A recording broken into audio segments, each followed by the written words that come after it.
الحمد لله كفى ونستعين عباده الذين اصطفى أما بعد أعوذ بالله من الشيطان الرجيم يا أيها الذين آمنوا لا تتخذوا عدوي وعدوكم أولياء وقال النبي صلى الله عليه وسلم من تشبه بقوم فهو منهم رواه أبو داود بسند صحيح। সম্মানীয় আজকের অত্র সভার সঞ্চালক, বন্ধু, প্রিয় ভাই তাওহীদুর রহমান, উপস্থিত অন্যান্য দিনী ভাইরা, কচি কাচারা, পর্দার আড়ালের মা ও বোন, প্রশংসা আল্লাহ তাআলার জন্য, শান্তি অবতীর্ণ হোক আল্লাহ রাসূল সাল্লাল্লাহু আলাইহি ওয়াসাল্লামের প্রতি। আপনারা অবগত আছেন বা হলেন যে আজকে আমার আলোচ্য বিষয় হিসাবে দেওয়া হয়েছে বিজাতীয় অনুসরণে মুসলিম সমাজ বা বিজাতীয় অনুসরণের কবলে মুসলিম সমাজ। বিষয়টি বর্তমান প্রেক্ষিতে খুবই গুরুত্বপূর্ণ, কারণ বর্তমান মুসলিম উম্মাহ জেনে বা না জেনে তারা আজকে বিজাতীয়দের নানা রকম কৃষ্টি কালচারে আবদ্ধ হয়ে পড়ছে, অনুসরণ করে ফেলছে। যারা হয়তো আমার বক্তব্য সোশ্যাল মিডিয়ায় কিছু শুনেন বা শুনেছেন, তারা হয়তো এই বিষয়ে কিছু আলোচনা শুনে থাকবেন। তারপরেও আজকে আমরা এই বিষয়ে বিস্তারিত বিবরণ আপনাদের সামনে আলোচনা করব। ইনশাআল্লাহ আল্লাহ তাআলার কাছে আমরা আশা রাখছি যে আমাদের আলোচনা কোরআন এবং সহিহ সুন্নাহর আলোকে হবে, আর এই আলোচনা যদি একাগ্রতার সাথে আমরা শ্রবণ করি তাহলে আমাদের অবশ্যই কিছু না কিছু কল্যাণ বয়ে আনবে ইনশাআল্লাহ।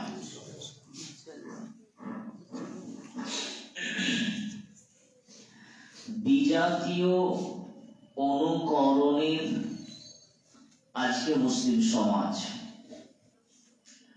বিজাতীয় অনুকরণ এটা কি আমরা বুঝি? সহজ করে বলি, অনেক সাধারণ মানুষ আছে হয়তো শব্দটা বুঝতে পারছে না যে বিষয়টা কি বলছে।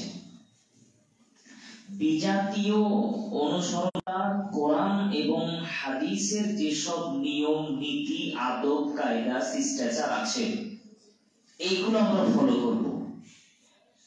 আর কোরআন হাদিসের নিয়ম নীতির বাইরে, কোরআন হাদিসের শিষ্টাচারের বাইরে যেসব শিষ্টাচার, যেসব চরিত্র, যেসব প্রথা, যেসব নিয়ম তরিকা অন্যান্য জাতির তৈরি করা, অন্যান্য জাতিরা তৈরি করেছে, কোনটা ইহুদিরা, কোনটা খ্রিস্টানেরা, কোনটা অমুসলিম হিন্দুরা, তাদের তৈরি করা নিয়ম নীতিগুলোই হচ্ছে বিজাতীয় নীতি। তো আজকে মুসলিম সমাজ কোরআন হাদিসের নিয়ম ছেড়ে দিয়ে ওই বিজাতীয় ভিন জাতিদের নিয়ম নীতি মেনে চলছে। আজকে এটা হলো আলোচনার সাবজেক্ট। বিষয়টা ক্লিয়ার হয়েছে আশা করি।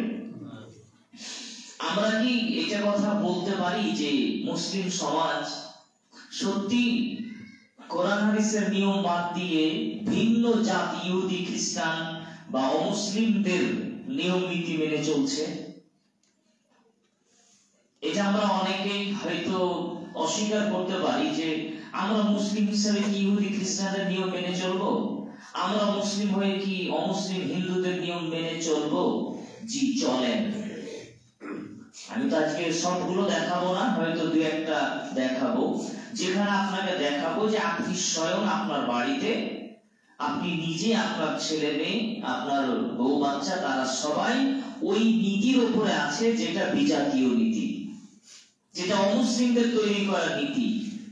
আপনি নামাজ পড়েন, আপনি রোজা রাখেন, আপনি অনেক কিছুই করেন, কিন্তু তারপরেও ওই নামাজের ভিতরে মাথায় টুপি, মুখে দাড়ি, সুন্দর পাঞ্জাবি পরে 5 ওয়াক্ত সালাত আদায় করছে, কিন্তু তার ভিতরেও ওই ইহুদি, ওই খ্রিস্টান, ওই হিন্দুদের নীতি ঢুকে আছে। এটা আমরা আজকে একটু আপনাদের সামনে বিস্তারিত বিশ্লেষণ করে দেখানোর চেষ্টা করব। তন্মধ্যে একটা উদাহরণ আপনাকে শুরুতে দিয়ে আলোচনাটাকে আরো স্পষ্ট করার জন্য।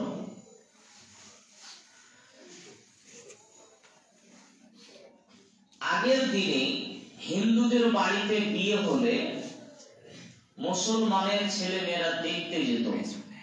কি দেখতে যেত বলেন তো? তাদের বাড়িতে যে হারমোনিয়াম নিয়ে আসতো, ঢোল বাজনা নিয়ে আসতো না হিন্দুরা, ওরা কিন্তু ঢোল বাজনা নিয়ে সাথে করে বিয়ে বাড়িতে যায়। আমরা গ্রাম্য এলাকায় আমরা দেখতে যেতাম ছোট অবস্থায়। কেন? বাড়িতে কোন টিভি ছিল না, বাজনা ছিল না আমাদের, তাই আমরা হায়ার করে যখন বাজনার আওয়াজ পেয়েছি দেড় দৌড় কি করে বাজায় ঢোল পিঠে দেখে আসি। এখন কি মুসলমানদের আর হিন্দুদের বাড়ি যাওয়া লাগে? লাগে না। কেন? নিজের বাড়ি থেকে সব বাজছে, নিজের বাড়ি থেকে সব চলে, তো আর লোকের বাড়িতে যাওয়া লাগবে না। এই দেখেন, আপনি কিন্তু অজান্তেই একটা খারাপ কাজে জড়িয়ে গেছেন। মানে মুসলিম বাড়িতে, আর এটা তো লক্ষ্মীনগর, এটা তো আমি অনেক আগে থেকে জানি যে বিয়ে বাড়িতে ওই বাজনা, গান বাজনা, আগের দিনে সিডি চলতো আপনাদের এলাকায় খুব বেশি, এটাও আমি জানি, খুব সিডি চলতো। তো আপনাদের এলাকায় সিডি ভাড়া না হলে, ডেক বক্স না বাজালে নাকি ওটা বিয়েই হলো না। এটা কোনো বিয়ে হলো, একটা বাজনা নেই, এটা ডেক বক্স না, কেউ নাচলো না, কুদলো না, কেমন বিয়ে? এইসব নীতি কি মুসলিমদের? না। একটা উদাহরণ আপনাকে দেখালাম। এবার চলেন আমরা আমাদের আলোচনায় প্রবেশ করছি। এবার এই নীতির বিষয়ে আল্লাহ তাআলা বলছেন, ইয়া আইয়ুহাল্লাযীনা আমানু, হে ঈমানদারগণ, লা তাত্তাখিযু আদুওয়ি ওয়া আদুওয়াকুম আউলিয়া। হে ঈমানদারগণ, যারা আমার শত্রু এবং তোমাদের শত্রু, তোমরা তাদেরকে বন্ধু রূপে গ্রহণ করিও না। যারা আমার শত্রু মানে আল্লাহর শত্রু, এবং তোমাদের শত্রু মানে মুসলিমদের শত্রু, যারা আল্লাহর শত্রু আর মুসলিমদের শত্রু, তাদেরকে বন্ধু হিসাবে গ্রহণ করো না। সূরা মুমতাহিনা 7 নম্বর সূরার 1 নম্বর আয়াত। এই আয়াতে আল্লাহ তাআলা আমাদের জন্য একটা নির্দেশনা দিচ্ছেন যেন আমরা আল্লাহর শত্রু এবং আমাদের শত্রুদেরকে বন্ধু হিসাবে গ্রহণ না করি। এই পৃথিবীতে, এই জমিনের উপরে আল্লাহ তাআলার শত্রু, আল্লাহ রাসূলের শত্রু, ইসলামের শত্রু, মুসলিম উম্মার সবচেয়ে বড় শত্রু কারা? ইহুদি, তারপরে খ্রিস্টান, তারপরে আর যারা আছে। আল্লাহ বলছে তোমরা তাদের অনুসরণ করো না, তাদের বন্ধু হিসেবে গ্রহণ করো না। এই যে বন্ধু হিসেবে গ্রহণ করা মানে এই নয় যে তার ঘাড় ধরে বন্ধুত্ব করেছি, তার বাড়ি কুরবানির মাংস দিতে গেছি, সে আমাকে মাংস পাঠিয়েছে, শুধু এইটাতেই বন্ধুত্ব হয় না। বন্ধুত্ব নানা রকম ভাবে হয়। যাকে আপনি চিনেন না সেও আপনার বন্ধু হতে পারে। কেমন করে? ফেসবুকে ফ্রেন্ড হয়? আপনি কয়জনকে চিনেন? আপনার 5000 ফ্রেন্ড আছে, 5000 সাথে আপনার কথা হয়, দেখা হয়েছে, চিনেন আপনি? চিনেন না। তারপর আপনার ফ্রেন্ড আছে কি নাই? তো কেমন করে বন্ধু হয়ে গেল না? এটা সামাজিক ভাবে আপনাকে দেখালাম। তো ধর্মীয় বিষয়ে বা এই জাগতিক বিষয়েও আপনি ইহুদিটাকে চিনেনই না, কিন্তু আপনি তাকে বন্ধু হিসেবে নিয়ে নিয়েছেন বিভিন্ন কৌশলে, তার সাথে আপনি সহযোগী হয়ে গিয়েছেন। এটা আমরা দেখাবো যে আপনি যাকে চিনেন না তারও বন্ধু হয়ে যান। আল্লাহ তাআলা বলছেন তোমরা তাদেরকে বন্ধু হিসেবে গ্রহণ করো না।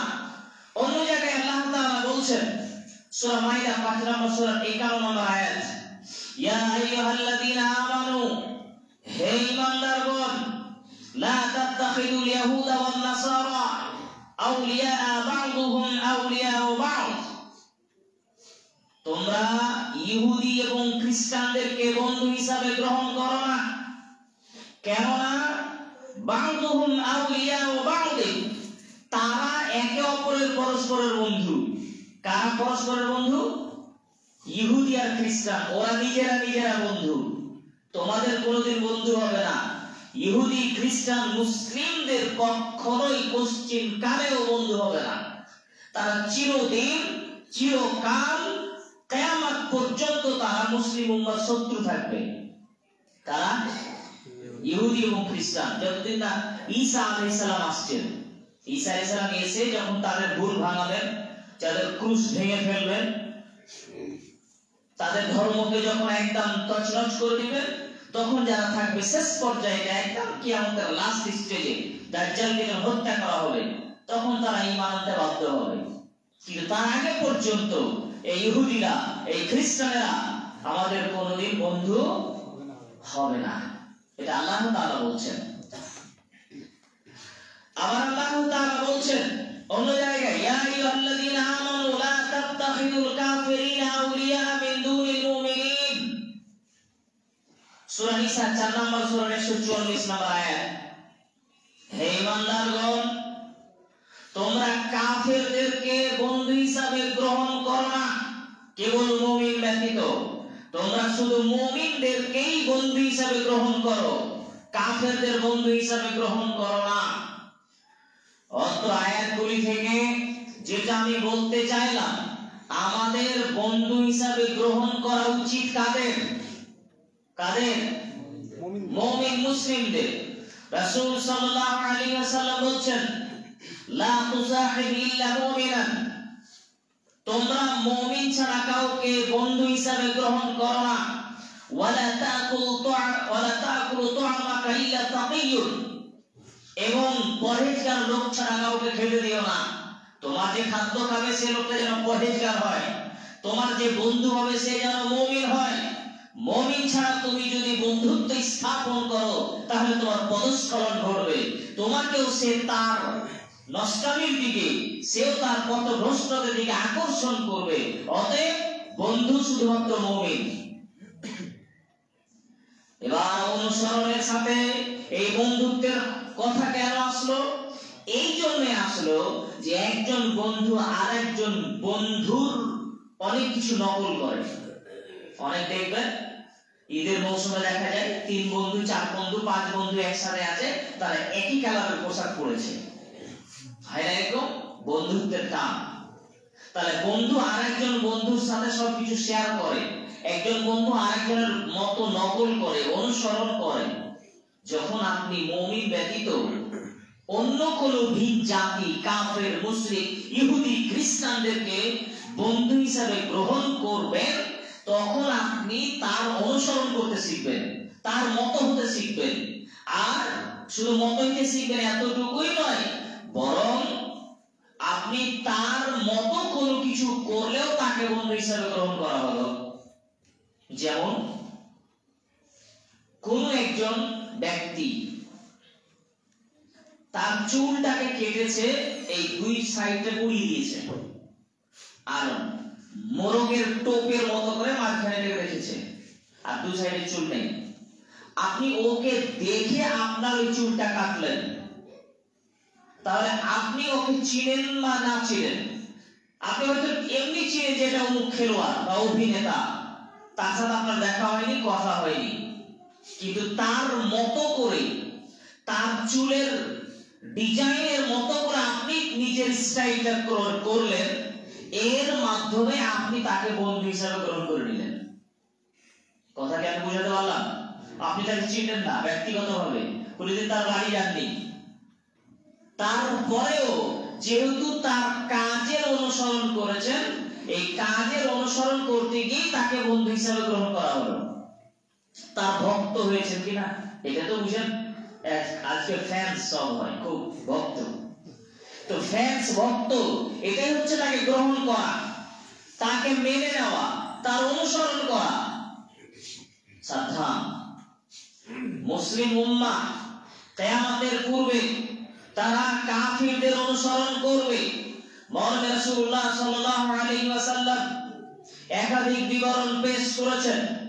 আব্দুল্লাহ ইবনে আব্বাস রাদিয়াল্লাহু তাআলা আনহু বলেন, রাসূল সাল্লাল্লাহু আলাইহি ওয়াসাল্লাম বলেছেন, লা তারকাবুন্না সুনানা মান কানা ক্বাবলাকুম শিবরান বিশিবরিন ওয়া যিরাআন বিযিরাইন ওয়া বা'আন বিবা'ইন। অবশ্যই অবশ্যই আমার উম্মত পূর্ববর্তী জাতির অনুসরণ করবে।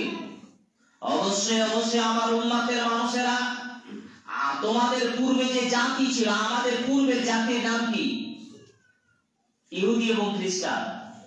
আমাদের পূর্ব জাতি হচ্ছে ইহুদি খ্রিস্টান, তাদের অনুসরণ করব আমরা।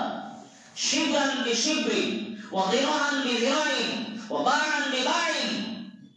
ডান হাতের বাহু যেমন বাম হাতের বাহু সমান হয়, ডান হাতের বিদ্যা যেমন বাম হাতের বিদ্যা সমান হয়, ডান হাতের বাহুটা আর বাম হাতের বাহু সমান হবে না বড় হবে, ছোট বড় হবে? সমান হবে। এই হাতের এক অর্ধবিদ্যা, অর্ধবিদ্যা বলেন তো আপনারা, আর এই হাতের অর্ধবিদ্যা দুটাকে মিলান সমান হবে না ছোট বড় হবে? সমান হবে। অন্য বিবরণে আছে হাত্তা না'লা বিন-না'ম, জুতোর সাথে যেমন মিল হয়। ডান পায়ের জুতোটা 7 নম্বর, তো বাম পায়েরটা কত হবে? 7 নম্বরই হবে। তো ডান পায়ের জুতা যেমন বাম পায়ের সমান, বাম পায়ের জুতা যেমন ডান পায়ের সমান, ডান হাতের বাহু যেমন বাম হাতের বাহু সমান, বাম হাতের বাহু যেমন ডান হাতের বাহুর সমান হয়, আমার উম্মাহ ইহুদি খ্রিস্টানের অনুসরণে অনুকরণে এই রকম সমান সমান হবে। আল্লাহ রাসূল বলছেন সমান সমান হয়ে যাব আমরা, মানে আমাদের মাঝে আর ইহুদি খ্রিস্টানের মাঝে কোনো পার্থক্য থাকবে না। এতটাই আমরা তাদের অনুসরণ করব যে তারা যদি কেউ হাত্তা দাখালা ফি হুজরিন, তারা যদি ফি হুজরা যাব্বিন, কেউ যদি সাপের গর্তে প্রবেশ করে, তাহলে ওইভাবে সাপ যেমন তার গর্তে প্রবেশ করে ওইভাবে আমার উম্মাহ তাদের অনুসরণ করবে। কেমন কথা হলো? সাপ যখন চলে তখন আঁকা বাঁকা চলে, আঁকা বাঁকা চলে না? কিন্তু গর্তে প্রবেশ করতে হলে আঁকা বাঁকা হয়ে ঢোকা যাবে না, তাকে সোজাই ঢুকতে হবে, লেজটা সোজা করে ঢুকতে হবে তাকে। তো সাপ যেমন গর্তে ঢোকার সময় ঠিক সোজা হয়ে প্রবেশ করে যায়, তোমরা আমার উম্মাহ মুসলমান ইহুদি খ্রিস্টানের অনুসরণ করতে গিয়ে একেবারে সোজা সোজি ওরা যা করবে হুবাহু তাই তোমরা করবা। আর পরের কথাটা আরো ভয়ঙ্কর, ওয়ালাউ কানা জামা আহাদুন জামা উম্মাহু লাফাআলতুম। ওই ইহুদি খ্রিস্টানের মধ্যে, ইহুদি খ্রিস্টানদের মধ্যে যদি কেউ বা তারা যদি নিজের মায়ের সাথে ব্যভিচার করে, লাফাআলতুম, তোমরাও তাই করবা। নাউযুবিল্লাহি মিন যালিক। অন্য বিবরণে আছে যে তারা যদি রাস্তার উপরে কোনো নারীর সাথে ব্যভিচার করে, আমার উম্মত করবে। রাস্তার উপরে ওপেনলি যদি ইহুদি খ্রিস্টান ব্যভিচার করে, আমার উম্মত করবে। সিলসিলা সহিহা হাদিস নাম্বার 1348। খুব কঠিন হয়ে গেল বিষয়টা না? যে এইভাবে নাকি ইহুদি খ্রিস্টানদের অনুসরণ আমরা করব, আমরা মুসলমান। আজকে এই হাদিসের বাস্তবায়িতটা আমরা অনেক ক্ষেত্রে দেখতে পাচ্ছি। জিনা করা এটা আজকে স্বাভাবিক কাজ, এটা একটা বড় কাজ নয়। এখন এই অনুসরণ চালু হয়েছে আজকে আমাদের মধ্যে। আমাদের নারীরা আজকে সুরক্ষিত নয়, ভাইয়ের কাছে বোন সুরক্ষিত নয়, দেবরের কাছে ভাবি সুরক্ষিত নয়, প্রতিবেশী তো আরো গেছে। পরিস্থিতি খুব জটিল। অনুসরণে অনুকরণে রাসূলুল্লাহ সাল্লাল্লাহু আলাইহি ওয়াসাল্লাম বলেন, মান তাশাব্বাহা বিকাওমিন ফাহুয়া মিনহুম, কেউ যদি কারো কোন জাতির অনুসরণ করে সে তাদের দলভুক্ত। সূরা আবু দাউদ হাদিস নাম্বার 4031। কেউ যদি অন্য কোন জাতির কোন তরিকা কোন নিয়মের অনুসরণ করি তাহলে সে জাতির দলের ভিতরে আমরা পড়ে যাব। আমরা চাই নাকি যে ইহুদিদের দলের ভিতরে হই আমরা? কেউ চাইবে? আমরা কি চাই যে খ্রিস্টান বা হিন্দু বা জৈন বৌদ্ধ তাদের দলের ভিতরে আমরা গণ্য হই? এটা আমরা চাই না। খুব ভালো কথা, দেখাবো একটু পরে। তারপরে চলুন, আব্দুল্লাহ ইবনে ওমর রাদিয়াল্লাহু তাআলা আনহু বলেন, রাসূল সাল্লাল্লাহু আলাইহি ওয়াসাল্লাম বলেছেন, আবগাদুন নাস ইলাল্লাহি সালাসা, আল্লাহর নিকটে সবচেয়ে ঘৃণিত মানুষ, সবচেয়ে নিকৃষ্ট মানুষ, সবচেয়ে খারাপ মানুষ হলো তিন শ্রেণীর মানুষ। আল্লাহ তাআলার কাছে সবচেয়ে নিকৃষ্ট মানুষ, সবচেয়ে খারাপ মানুষ, সবচেয়ে জঘন্য মানুষ হচ্ছে তিন রকমের মানুষ।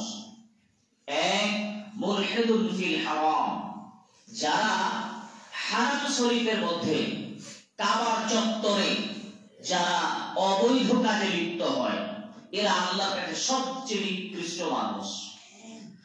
দুই, ওমান দাআ বিদাওয়াল জাহিলিয়া, যারা মানুষকে জাহেলিয়াতের দিকে আহ্বান করে, যারা মানুষকে জাহেলিয়াতের দিকে আহ্বান করে। তিন, ওয়া মুত্তালিকুন দামিমরিম বিগাইরি হাক্কিহা বিগাইরি হাক্কিন লিউহারিকা দামা। তিন নাম্বার সবচেয়ে নিকৃষ্ট মানুষ হচ্ছে সেই যে হত্যাযজ্ঞ পাপ করেনি অথচ তাকে হত্যা করার জন্য খুঁজে বেড়াচ্ছে। হত্যার অপরাধের পাপ করেনি, এমন অপরাধ করেনি যে তাকে হত্যা করতে হবে, অথচ তাকে সে খুন করবে, হত্যা করবে। এই লোক। আমাদের আলোচনার সাথে দ্বিতীয় নাম্বারটা, মান দাআ বিদাওয়াল জাহিলিয়া, যে লোক জাহিলিয়াতের দিকে মানুষকে ডাকে। সহিহুল বুখারী হাদিস নাম্বার 1297 1298। অন্য বিবরণে আছে, মান যারাবা লাইসা মিন্না, আল্লাহ রাসূল বলেন সে আমার দলের লোক নয়, ওরা আমার দলের লোকই নয়। আগে দল থেকে বের করে দেওয়া হলো কাদেরকে?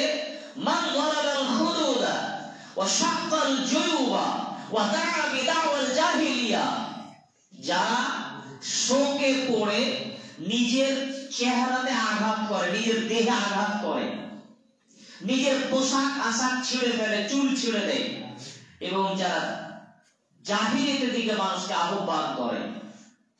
শোকে পড়ে বহু মানুষ, কেউ মারা গেলে খুব শোকে পড়ে একদম হাতকে মাটিতে মেরে চলে যাচ্ছে, নিজের গালে গালে মারছে, বুকে বুকে থাপড়াচ্ছে। এটা ভালো দেখতে পাবেন মুহররমের সময়। চেন নিয়ে, ব্লেড নিয়ে, অস্ত্র শস্ত্র নিয়ে দেহে আঘাত করে না, চোখ দেখা যায় হাই হুতাশ করছে, হাই হাই হাই হাসান হাই হোসেন, এরকম বলে না। শোক পালন করতে গিয়ে কেউ যদি শোকার্থ হয়ে এইরকম ভাবে চিৎকার করে, হাই হুতাশ করে, আর নিজের দেহকে ক্ষত বিক্ষত করে, লাইসা মিন্না, ও আমার উম্মতে নয়। তারপরে তিনি বলছেন যে ওমান দাআ বিদাওয়াল জাহিলিয়া, যে মানুষকে জাহিলিয়াতের দিকে ডাকে। জাহিলিয়াতটা কি? জাহিলিয়াতটা হচ্ছে ইসলাম বহির্ভূত যত ধরনের নিয়ম নীতি আছে সবগুলো জাহিলিয়াত। ইসলামের বিপরীত জিনিসের নামই হলো জাহিলিয়াত। ইসলামের বিপরীত জিনিসের নাম জাহিলিয়াত। ইসলাম বলছে হালাল খাও, অতএব হালালের বিপরীত হারাম। কেউ যদি হারাম ভাব ভক্ষণ করে তাহলে সে জাহিলিয়াতে নিমজ্জিত। পর্দা করা এটা ইসলাম, বেপর্দাটা জাহিলিয়াত। ইসলামের নিয়মের বাইরে যত নিয়ম, ইসলামের তরিকার বাইরে যত তরিকা, ইসলামের বাইরে যত সিস্টেম আছে সবগুলো জাহেলিয়াত। তো কেউ যদি মানুষকে জাহেলিয়াতের দিকে ডাকে তাহলে পারে আমরা রাসূল বলছেন সে আমার দলভুক্ত নয়, আমার উম্মত নয়। আর একটা হাদিস বলিনি, হারিস আল আসরি রাদিয়াল্লাহু তাআলা আনহু বলছেন, খুব লম্বা হাদিস, সুনান তিরমিজির 863 নম্বর হাদিস এবং মুসনাদ আহমদ 70711। হারিস আল আসরি রাদিয়াল্লাহু তাআলা আনহু বলছেন, রাসূল সাল্লাল্লাহু আলাইহি ওয়াসাল্লাম বলছেন, মান দাআ বিদাওয়াল জাহেলিয়া, কেউ যদি মানুষকে অপসংস্কৃতির দিকে, বিজাতীয় সংস্কৃতির দিকে, জাহেলিয়াতের দিকে মানুষকে ডাকে, ফাইন্নাহু মিন জুসা জাহান্নাম, সে হবে জাহান্নামের লোকড়ি। ফাইন্নাহু মিন জুসা জাহান্নাম, সে হবে জাহান্নামের ইন্ধন, জাহান্নামের লোকড়ি। দেখেন, জাহান্নামে যাওয়া আর জাহান্নামের লোকড়ি হওয়া দুটো এক নয়।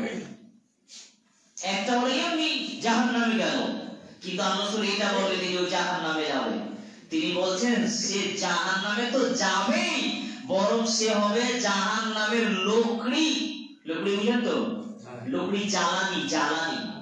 লোকড়ি কি? লোকড়ির কাজ হলো নিজেও জ্বলে অন্যকেও জ্বালায়, এটাই তো জ্বালানি। একটা কাঠ জ্বলছে, তো ও নিজে জ্বলছে, তার উপর আরেকটা কাঠ দেন, তো কি হবে? ওকে জ্বালাবে না? লোকড়ি নিজে জ্বলে আর অন্যকেও জ্বালায়।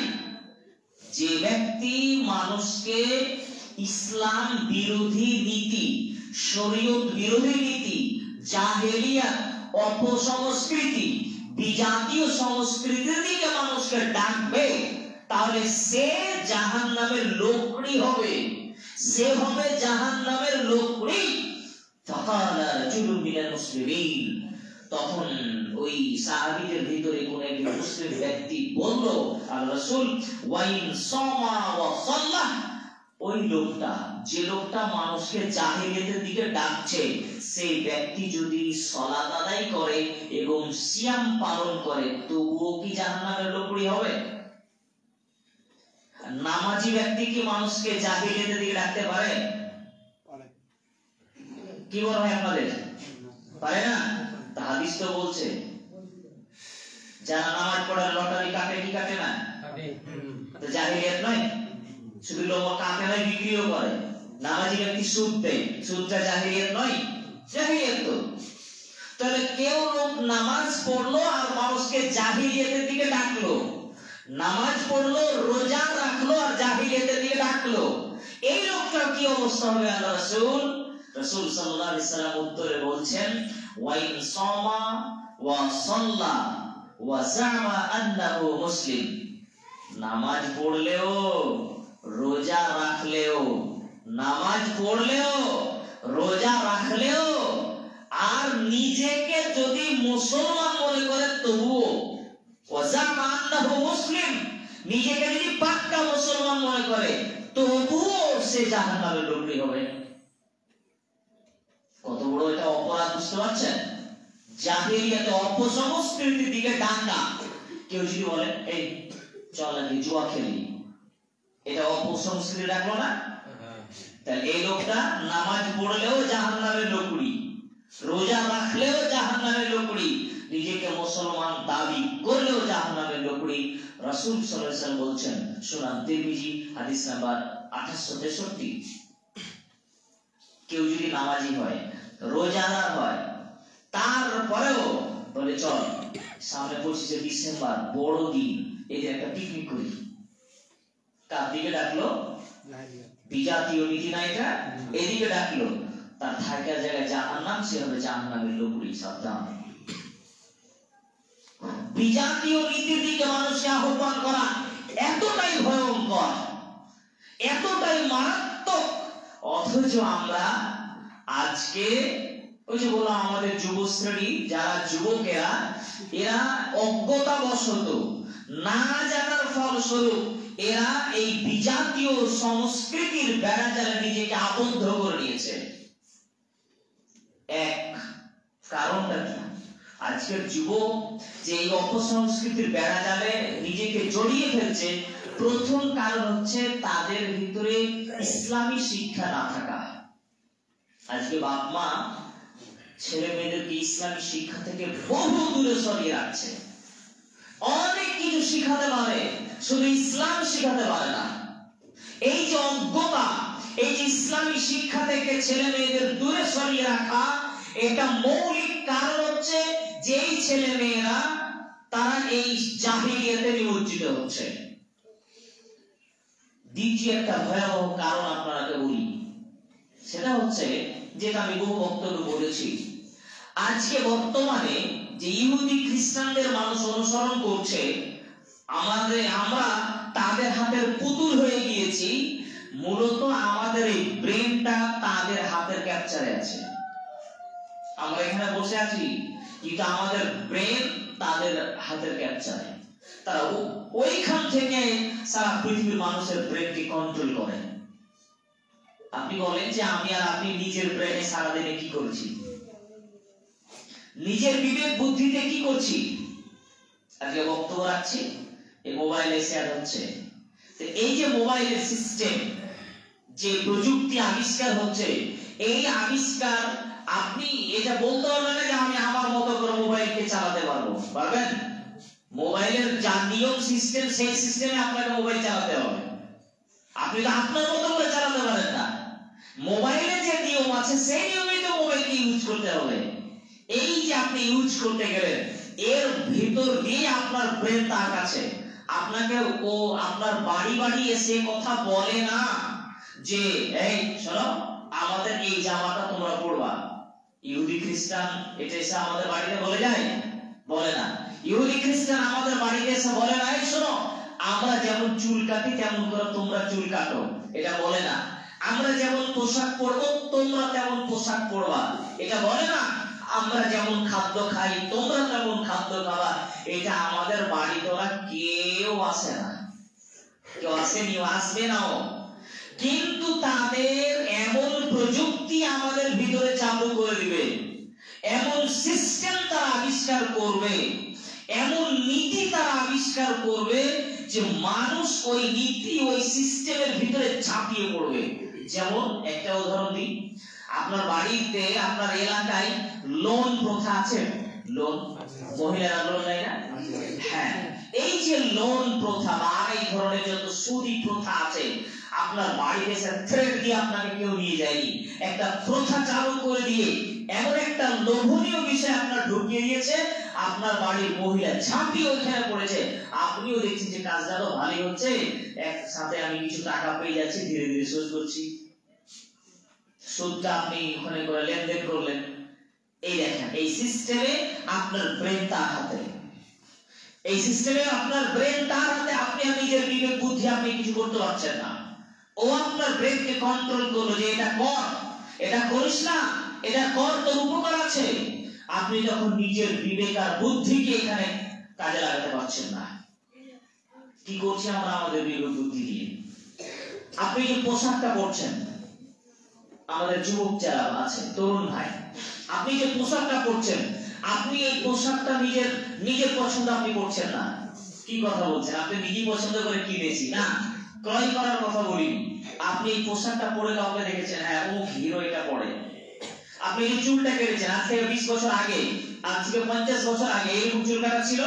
যারা মুরব্বী মানুষ আছেন তারা দেখেছেন? বলে দেখেনি। তো আজকে আপনার ছেলেটা শিখেছে, তো কি জন্ম থেকে এরকম হঠাৎ করে কাটলো না কাউকে দেখে শিখলো? কাউকে দেখে শিখলো।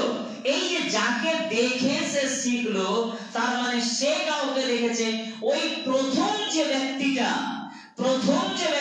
এই হেয়ার স্টাইল করেছিল, এই ডিজাইন তৈরি করেছিল, সেই লোকের নিকট থেকেই সারা পৃথিবীতে ধীরে ধীরে ছড়ালো। তার মানে এখন যারা চুল কাটছে তার নিজের পছন্দ তো হলো না, অন্যের পছন্দ তো হলো। অন্যের পছন্দ হলো না, তাহলে আপনি তার চাহিদা পূরণ করছেন, আপনি তার ইচ্ছা পূর্ণ করছেন। তাহলে আপনার ব্রেন এবার আপনার থাকলো কি করে? আপনার তো চিন্তা নেই, আপনি তো তার মতো করলেন। আপনি তাকে দেখে ভালো লাগলো এই পোশাকে, তাই আপনি নিলেন। তাহলে আপনার চিন্তা চেতনা আপনার এগুলো সব তাদের কাছে জমা হয়ে যাচ্ছে। আর ওরা জানে 18 বছর ছেলে কি চায়, ওরা জানে যে 18-20 বছরের তরুণ তরুণীরা কি চায়, যেটা চায় সেই প্রযুক্তি আপনার সামনে এসে হাজির করে দিচ্ছে। ওরা যখন ওটা ছেলেমেয়েরা পেয়ে গেল তখন তাতে জোরালো ভাবে অংশগ্রহণ করলো। এইভাবে তারা আমাদেরকে ক্যাপচার করে নিয়েছে আর আমরা হয়ে গেছি পঙ্গু। আমরা পঙ্গু হয়ে গেছি, আমরা কিছুই করতে পারি না। একটা প্যান্ট কিনবো তো নিজের পছন্দ নয়, কেন ওই প্যান্টটা পরছি, এই প্যান্টটা আমার পছন্দের একজন হিরো ব্যবহার করে যে তাই। আপনি একটা শার্ট পরেছেন, পোশাক বোতাম খোলা রেখেছেন, কেন, আপনার পছন্দের একজন হিরো পরে তাই। এইভাবে আমরা নানা রকম ভাবে নিজেদেরকে ওই অপসংস্কৃতির বেড়াজালে আবদ্ধ। এবার আপনাকে দেখাই আমরা যে মুসলিম বর্তমান সমাজে, এই বিশেষ করে আমাদের বাঙালি সমাজে আমরা বেশ কিছু প্রথাতে মত্ত হয়ে উঠেছি, যা বিজাতীয়, যা অমুসলিমদের পক্ষ থেকে, যা ইহুদি এবং খ্রিস্টানদের পক্ষ থেকে।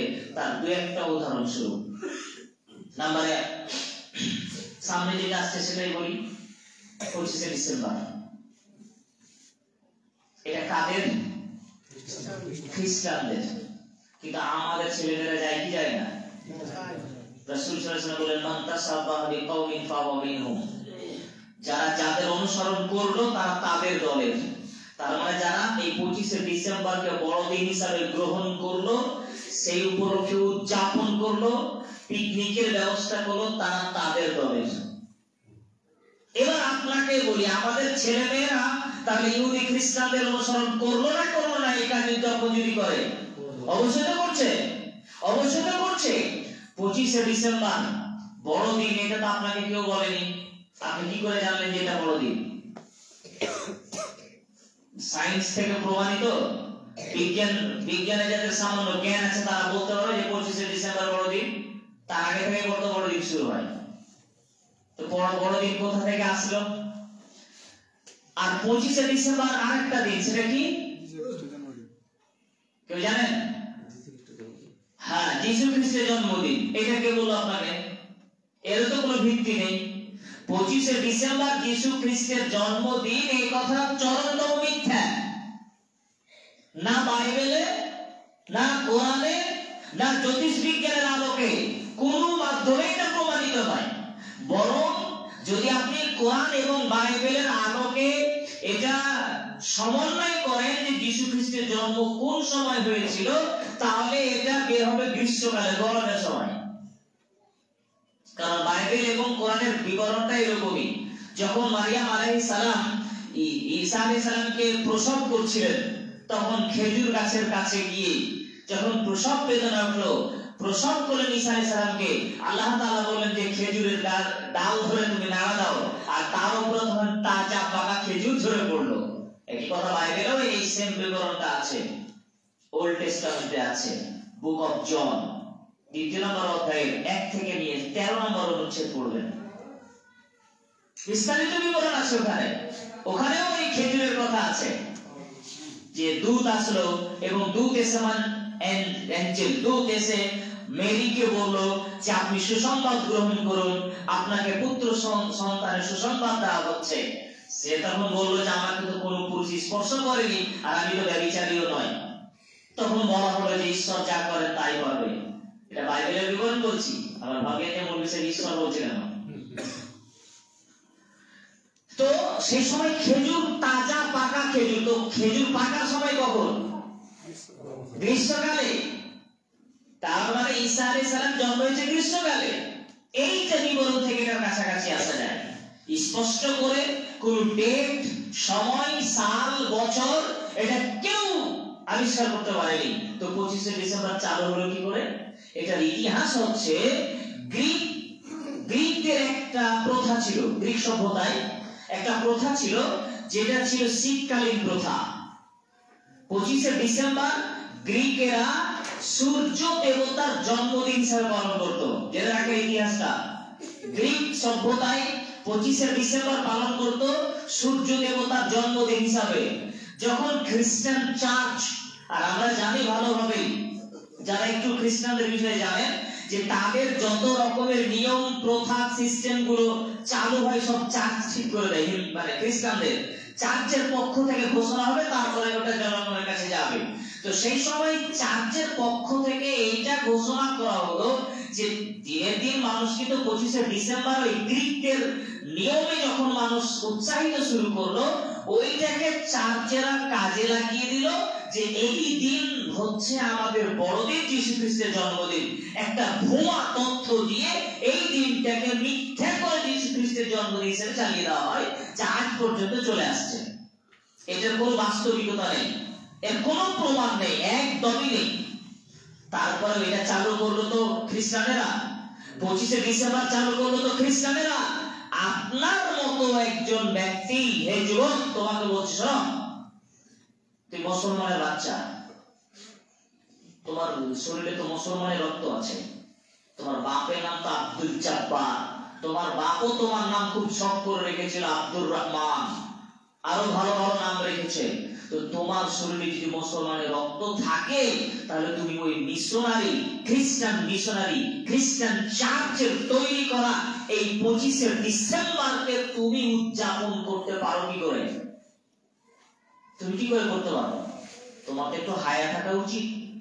তোমার ঈদের দিন খ্রিস্টানরা এসে ঈদ উদযাপন করে না তো, আর করলেই তো কি, করলেও তো কি যায় আসে না। তুমি কিভাবে একজন অমুসলিম, যারা ইসলামের সবচেয়ে বড় শত্রু, তাই না? আমরা প্রত্যেক নামাজে সূরাতুল ফাতিহা পাঠ করি না? সূরা ফাতিহার শেষে আমরা কি বলি? গায়রিল মাগদুবি আলাইহিম ওয়ালাদ-দাল্লিন। আল্লাহ তাদের পথে আমাদের চালায় না। কাদের পথে? যারা পথভ্রষ্ট এবং যারা গজবপ্রাপ্ত। পথভ্রষ্ট কারা? খ্রিস্টান। গজবপ্রাপ্ত কারা? ইহুদি। এদের পথে তুমি চালায় না। প্রত্যেক সালাত আমরা বলি না, তখন সবাই আমরা বলি আমিন, আর তুমি এটা কবুল করো। যে ব্যক্তি প্রত্যেক সালাতের প্রত্যেক রাকাতে এই ইহুদি খ্রিস্টানদের পথ যেন অনুসরণ না হয়, যার কারণে রাসূলুল্লাহ সাল্লাল্লাহু আলাইহি সাল্লামের পক্ষ থেকে এই আমিন ভাবে বলতে বলা হলো। আর আমি ওই খ্রিস্টানের অনুসরণ করতে গিয়ে বড় উদযাপন করব, এটা হতে পারে? কি করে আপনি করলেন? আপনার মেয়ে কি করে যায়? বহু আছে যে আমাদের এলাকায় যে কোচিং সেন্টার গুলো আছে, প্রাইভেট টিউশন সেন্টার গুলো হয় না, এইগুলো থেকে আবার এই উপলক্ষে আপনার পিকনিকের ব্যবস্থা করে। হয়তো সাবধান, অমুসলিমদের প্রথা, এই পিকনিক প্রথা এইভাবেই চালু হলো। তারপর আছে 1 জানুয়ারি, 31 নাইট, 31শে ডিসেম্বর দিবাগত রাত্রি যখন 12টা বাজে, কেক নিয়ে আর আপনার আতশবাজি নিয়ে রেডি হয়ে আছে, 12টা 1 হলেই কেক কাটা হবে, আর মোবাইলে এখন হ্যাপি নিউ ইয়ার ছাড়া হবে। কার অনুসরণ করছো তুমি? রাসূল সাল্লাল্লাহু আলাইহি সাল্লামের জীবন্ত সাই, নবী হওয়ার পরেও তিনি যে যত বছর বেঁচে থাকলেন, তিনি প্রায় 23 বছর তিনি বাঁচলেন। নবী হওয়ার পরেও তিনি এই দীর্ঘ 23 বছরে কোনদিন নতুন বছর উদযাপন করেছিলেন? না। বছর কে সৃষ্টি করে? মাস কে সৃষ্টি করেছেন? আল্লাহ। দিন কে সৃষ্টি করেছেন? আল্লাহ তাআলা। তাহলে তুমি যে বললে যে হ্যাপি নিউ ইয়ার, মানে নতুন বছরটা শুভ নববর্ষ, তাই তো? আচ্ছা, নতুন বছর শুভ না অশুভ তুমি কি করে জানলে? ওই এসছে, ওই তো আসেনি না। নতুন বছরটা শুভ হবে না অশুভ হবে আপনি আবার কামনা করছেন। তাহলে দিন, সাল, মাস কখনো শুভ হয় না অশুভ হয় না। ভালো করে মনে রাখবেন, রাসূলুল্লাহ সাল্লাল্লাহু আলাইহি ওয়াসাল্লাম যে তোমরা যুগকে গালি দিও না, কারণ যুগ হচ্ছেন আল্লাহ। তা এই নতুন বছর শুভ হতো, গত বছর যেটা গেল ওটা অশুভ নাকি? অশুভ তো নয়। মানুষ আবার বলেন গুড মর্নিং, এটাও বলেন অনেক সময় না। তো মর্নিং যদি গুড হয়, তো মর্নিং গুড না ব্যাড? ব্যাড মর্নিং না গুড মর্নিং? দিন কখনো খারাপ আর দিন কখনো ভালো হয়? দিনের মালিককে আল্লাহ। সব দিন তো তিনি সৃষ্টি করেছেন, সব বছর তো তিনি সৃষ্টি করেছেন। আপনি কি করে বলতে পারেন যে এই দিনটা ভালো? ভালো মানে ওইটা দিনের কথা আমরা বলছি না। আবহাওয়া ভালো আছে তাই দিনটা ভালো, এই উদ্দেশ্যে আমরা বলি না তো। আমাদের ভালো হচ্ছে যে তোমার লাইফে কিছু ভালো হোক, তো তোমার জীবনের কিছু ভালো হোক। তো জীবনের কিছু ভালো হওয়ার সাথে এই দিনের, মাসের, বছরের কি সম্পর্ক? এখানে কিছু সম্পর্ক নেই। কিন্তু মানুষ এইভাবেই বলে। সাবধান, এইভাবে মানুষকে বিনোদন করবেন না। পিকনিকটা একেবারে হারাম, বিজাতীয় প্রথা এটা। এভাবে পিকনিক করা যাবে না। কিভাবে করতে পারি? আমরা কি 2-4-5 জন মানুষ এমনি খাওয়া দাওয়ার প্রোগ্রাম করতে পারি? কি করতে পারেন, কিন্তু কোন উপলক্ষ নয়, উপলক্ষ নয়। একজন ভালো মানুষ আছে ওই পাড়ার, একজন আলেম আছেন, পাশের ছেলে হিসাবে আপনি ভাই হিসাবে তাওহীদ ভাইকে রাখলেন। আর এখানে দু একজন ভালো পরিষ্কার মানুষ আছে, তাদেরকে আপনি একজন ডেকে দাওয়াত দিয়ে খাওয়ান, অসুবিধা নেই, চলে। আলহামদুলিল্লাহ, তাদের কাছ থেকে দোয়া নেবেন। কিন্তু সমাজের নারী পুরুষ যেটা করে, টিউশন প্রাইভেট থেকে, কোন স্কুল থেকে, অথবা বন্ধু বান্ধব মিলে গাড়ি ভাড়া করে ডেস্ক বক্স বাজিয়ে নিয়ে গিয়ে পুকুরের ধারে, জঙ্গলের পাশে, নদীর চড়াই অথবা পাহাড়ি অঞ্চলে গিয়ে মদ খেয়ে নাচ গান করে নারী পুরুষ একাকার হয়ে যে অশ্লীলতা, যে বন্যতা, যে বর্বরতা, যে অসভ্য কাজ করে থাকে, এইটা চরমতম অপরাধ। একেবারে হারাম, চিরদিন হারাম, চিরকাল হারাম, মহাপাপ, কাবিরা গুনাহ। আর আপনাদের মতো যারা বাপ আছে, এই বাপদেরকে বলবো, আপনার মেয়ে, আপনার ছেলে এইভাবে যে তারা ঘুরে বেড়ায়, পিকনিকে যায়, নানা রকম রং তামাশায় মত্ত থাকে, আপনি বাপ হিসেবে আপনার কোনো দায়িত্ব নেই? আছে না নেই? তো কি দায়িত্ব পালন করলেন যে আপনার ছেলে এইরকম এক নোংরা করতে গিয়ে এই গান বাজনার সাথে চলে গেল? সাবধান, শিক্ষার অভাব থাকলে অনেক কিছু হবে। দিন শিক্ষার অভাব। এই যে 2 দিন আগে ঘটনা শুনলেন না, এই টিকটকের না, টিকটক ভিডিও করতে গিয়ে 3 জন একই সাথে মারা গেল, 2 জন হসপিটালে, মরা বাচ্চার মাঝখানে। যাই কি যায়? আচ্ছা, আমি তো ভেবে পাচ্ছি না এরা সবাই কি বহিরা ছিল না অন্ধ ছিল? 3 জন একই সাথে একই উপদেশ আমাদের ট্রেন চলে গেল, এরা কিভাবে ছিল সেটা তো আমাদের কেমন ব্যাপার লাগে না আপনাদেরকে? এই ট্রেন তো আর পিঁপড়ার মতন চলে আসে না, ট্রেনে তো একটা আওয়াজ আছে, একটুও তার আওয়াজ বুঝলো না। কত মত্ত ছিল ছেলেগুলো, তো বয়স খুব বেশি নয়, কয়েকটা ছেলে সম্ভবত ক্লাস 10 এ পড়ে, তার মানে ধরে নিচ্ছি 15, 16, 17। এই বয়সের তরুণেরা স্কুল ছেড়ে গেছে টিকটক ভিডিও করতে। কেন? ভাইরাল হবে তাই নাকি? আল্লাহ যথেষ্ট ভাইরাল করে দিয়েছে। এমন ভাইরাল হয়েছে এখন, গোটা দুনিয়ার মানুষ দেখছে যে হ্যাঁ ভাইরাল হয়ে গেছে, চরম ভাইরাল হয়েছে। এই ভাইরাল রোগে ধরেছে কিছু যুবককে। এই টিকটক যারা করে, যারা রিলস করে, এই ধরনের যারা ভিডিও বানায়, তারা অশ্লীলতা একবারে ছাইয়ে দিয়েছে। তার ভিতরে কিছু আবার ওই কৌতুক করছে, এমন কিছু ভিডিও বানানো আছে, কমেডি করছে, নানা রকম আছে না? এই আমাদের বাড়ির বাপ মা ভাই বোন নারী পুরুষ এই শফিকের ভিডিও খুব দেখে, খুব দেখে। সাবধান, এদের মুখের ভাষা, এদের চরিত্র, এদের অভিনয়, এদের বিষয় সবগুলোই বেহায়াপনা, নির্লজ্জতা, অশ্লীলতায় পরিপূর্ণ হয়ে আছে। এদের ভাষা শোনার মতো নয়, এদের সাবজেক্টটা একেবারে এত নিচু, এত হীন, এত জঘন্য, এরপরেও সব বাড়িতে এটা দেখলে মনে হচ্ছে কিছুই মনে করে না, ওরা স্বাভাবিকভাবে নিয়েছেন।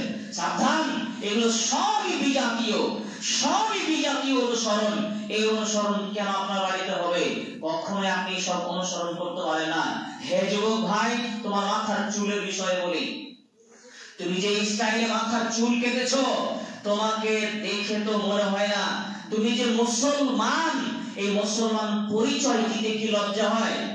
লজ্জা হয় তো কেন? মুসলমানের বেশভূষা গ্রহণ করতে অসুবিধা কোথায়?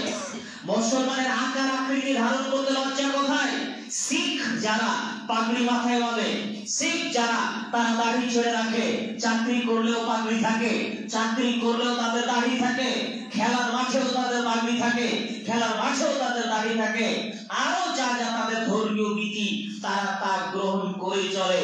তো তাদের সম্মান কি কমে গেছে?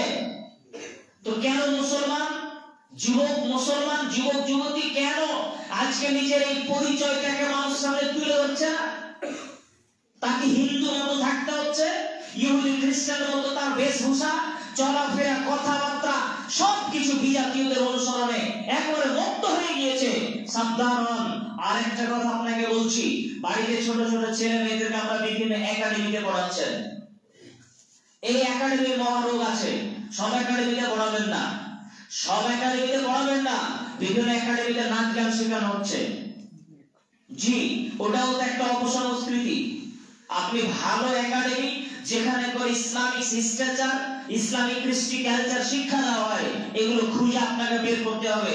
আপনি কেন ওই ফালতু সব জায়গায় দিয়ে দিলেন যেখানে আপনার ছেলে মেয়ের ঈমান হরণ করা হচ্ছে? সম্মানীয় উপস্থিতি, আপনাকে আর আমি সময় বেশি নিতে যাচ্ছি না। পরিশেষে বলতে চাচ্ছি যে দেখুন, আমাদের ভিতরে এক সুদ, এটা একটা বিজাতীয় প্রথা, অশ্লীল প্রথা। আপনার ভিতরে চলে এসেছে বেপরদা, মহিলারা চলছে, এটা অশ্লীলতা নয়, এটা বিজাতীয়তা নয়। খ্রিস্টানেরা চায় তাদের মেয়েদের দিন প্রচার করে, খ্রিস্টানেরা তো তাদের মেয়েরাকে উলঙ্গ করে রাস্তায় ছেড়ে দিতে তাদের অসুবিধা নেই, এবং নারীকে তারা সজ্জিত করে রাস্তাঘাটে নামিয়ে দেয়। আজকে আমাদের মেয়েরা এমনিতে মেয়ে বাড়াচ্ছে, ওদের বলা লাগেনি। এটা তো বিজাতীয় প্রথা। সাবধান হন, এই সব প্রথা থেকে নিজেকে সংযত করুন। আল্লাহর কাছে দোয়া করছি, আল্লাহ তুমি আমাদের মুসলিম উম্মাহকে এই সব বিজাতীয় নীতি থেকে রক্ষা করো, আল্লাহুম্মা আমিন। পরিশেষে আবার আল্লাহর কাছে আমরা দোয়া রাখছি, আমাদের মুসলিম উম্মাহ বর্তমান পরিস্থিতিতে যে জাহিলিয়াতের ভিতরে নিমজ্জিত হয়ে আছে, তুমি এদেরকে এখান থেকে উদ্ধার করো এবং ইসলামী নীতির প্রতি চলার তৌফিক দান করো। এই আশা, এই দোয়া দাবি তোমার কাছে রেখে আজকের আলোচনা শেষ করছি। আসসালামু আলাইকুম ওয়া রাহমাতুল্লাহ।